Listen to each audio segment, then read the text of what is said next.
Hey guys, so this is a simple video I wanted to put together because a lot of my clients have come to me actually recently asking me about food rewards. You know, they've said that some dog trainers have told them over time that food rewards weren't a good way of training, that their dogs wouldn't work for them unless they had some type of food or reward in their hand. So in this video I'm going to answer some of those questions, and I'm going to give you my stance on food rewards. So first off, I want to tell you guys that personally I think food rewards are definitely something you should incorporate in your training. I think they're very, very powerful. I use them with my dog and any other dog that I train. I'll also teach you guys in this video how to fade them out so you can get the maximum benefit from using them. So this is basically it in a nutshell.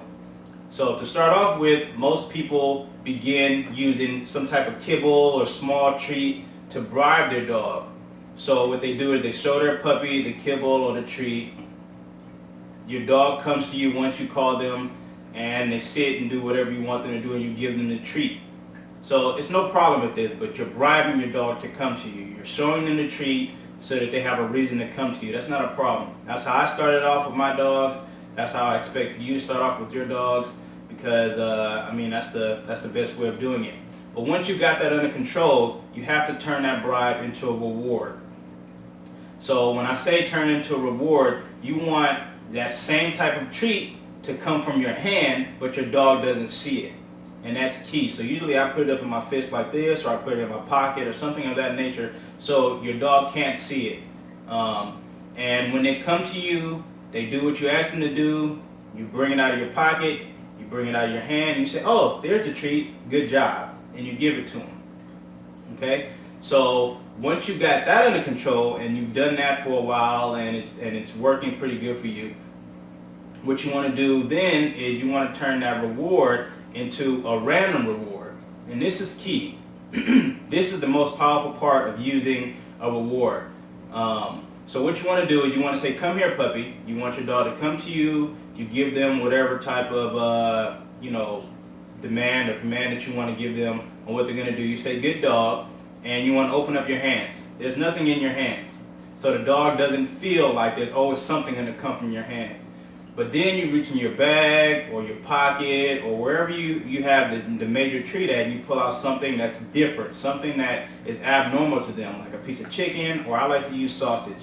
But this is the grand prize. This is what you want to pull out, and this is what you want to give them for doing what they did. So now you change the dynamic with your dog.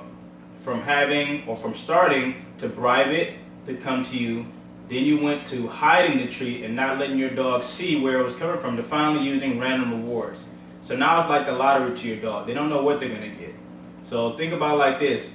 When we play the lottery, we don't play to win 20 bucks or 50 bucks. We play to win 20 or 30 million. We want the entire jackpot, and so does your dog.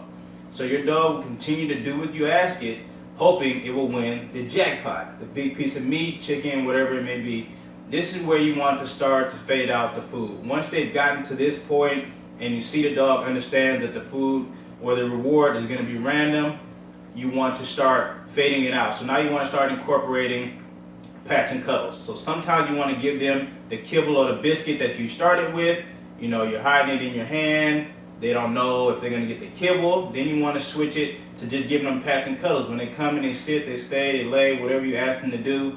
Then you want to give them pats and cuddles sometimes. No food, no nothing, just pats and cuddles. And then as a treat, sometimes you want to give them this. You want to give them the grand prize, the large piece of meat, the sausage, the chicken, or whatever. And as time progresses, you want to start fading out with the kibble. You want to start fading out the large piece of meat. And you just want to give them the pats and cuddles.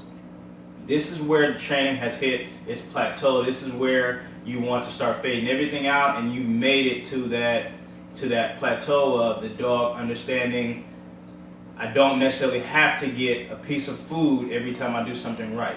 Sometimes it's just pats and cuddles, and then you're at the park, you don't need a bag, you don't need to bring your treats with you. Your dog is just going to do what you ask it to do because it knows that it's going to get pats and cuddles. And now you've successfully trained your dog with food rewards, and then you've also faded it out and just turned it into just pats and cuddles.